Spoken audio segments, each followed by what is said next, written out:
पुणे महापालिकेच्या निवडणुकीसाठी जाहीर केलेल्या प्रारूप प्रभाग रचनेवर आतापर्यंत 595 हरकती नोंदवण्यात आल्यात आणि त्यापैकी तब्बल 368 हरकती या केवळ 3 प्रभागांमध्ये झालेल्या आहेत, तर उर्वरित प्रभागांमध्ये प्रतिसाद कमी आहे।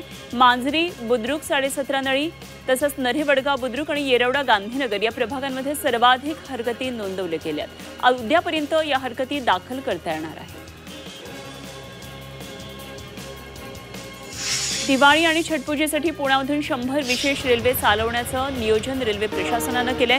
1 ऑक्टोबर ते 30 नोव्हेंबर दरम्यान देशभरात 12,000 विशेष रेल्वे चालणार आहेत। यामध्ये पुण्याहून सुटणाऱ्या रेल्वेचा मोठा वाटा असणार आहे। या रेल्वेमुळे पुण्यातून 3 लाखाहून अधिक प्रवाशांची वाहतूक होणार आहे। पुणे मेट्रोत प्रवाशांच्या संख्येनं नवा उच्चांक गाठलाय। शनिवारी एका दिवसात तब्बल 3,68,000 प्रवाशांनी मेट्रोतून प्रवास केलाय। मंडई स्थानकावरून सर्वाधिक 56,000 प्रवाशांनी प्रवास केला। गणेशोत्सवामुळे प्रवासी संख्येत आणखी वाढ झाली आहे। मंडई, कसबा, स्वारगेट या स्थानकांवर विशेष गर्दी पाहायला मिळते।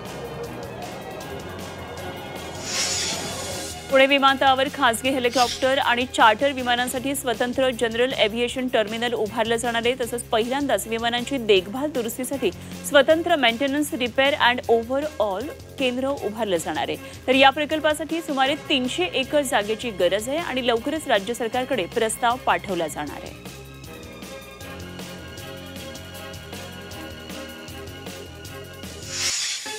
नाशिकच्या मनमाडमध्ये यंदा गणेशोत्सवानिमित्तानं मोठमोठ्या गणेश मूर्तींची प्रतिष्ठापना करण्याची चढाओढ पाहायला मिळते।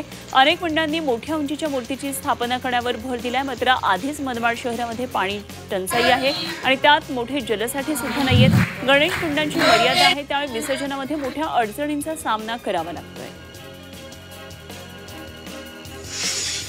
मनोज जरांगेंच्या आंदोलनाला यश आलं आणि त्यानंतर मनमाडमध्ये मराठा बांधवांनी जल्लोष केला। छत्रपती शिवाजी महाराज चौकात मराठा कार्यकर्त्यांनी महाराजांच्या पुतळ्याला पुष्पहार अर्पण केला। फटाक्यांची आतिषबाजी आणि ढोल ताशांच्या गजरात आपला आनंद व्यक्त केला।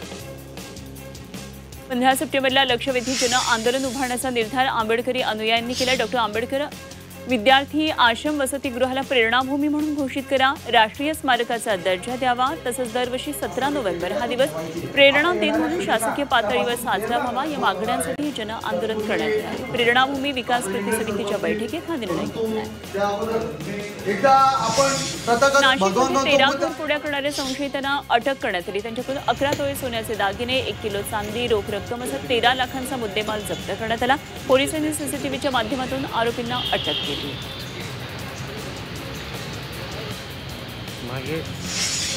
नाशिक शहर परिसरातल्या नागरिकांना गावठी पिस्तूलचा धाक दाखवून दहशत निर्माण करणाऱ्या सराईत गुन्हेगाराला अटक करण्यात आली।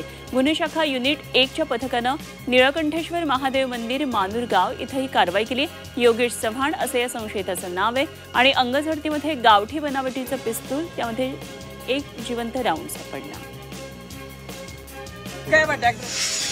नाशिकमध्ये 10 दिवसांमध्ये 3 बिबटे जेरबंद झाले। पिंपळगाव परिसरात बिबट्याचा वावर वाढला होता। काही दिवसांपूर्वी बिबट्याच्या हल्ल्यामध्ये एका मुलाचा मृत्यू झाला होता, त्यामुळे वन विभागानं परिसरात पिंजरे लावले होते।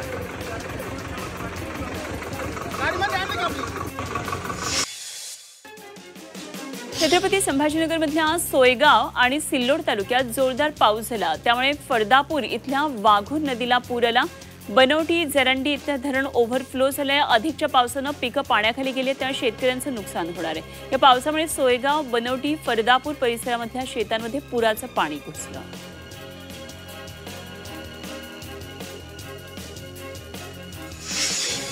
राज्य शासनानं मंजूर केलेल्या शहर विकास आराखड्यावरील हरकती आणि सूचनांवर सोमवारी सुनावणी सुरू झाली। या आराखड्यातून वगळलेल्या भागावर नागरिकांनी एकूण 2,273 हरकती दाखल केल्या। शासनानं सुधारित आराखड्यामध्ये काही बदल केले होते। यामध्ये आरक्षण रद्द करणं, नवीन आरक्षण समाविष्ट करणं याचा समावेश आहे।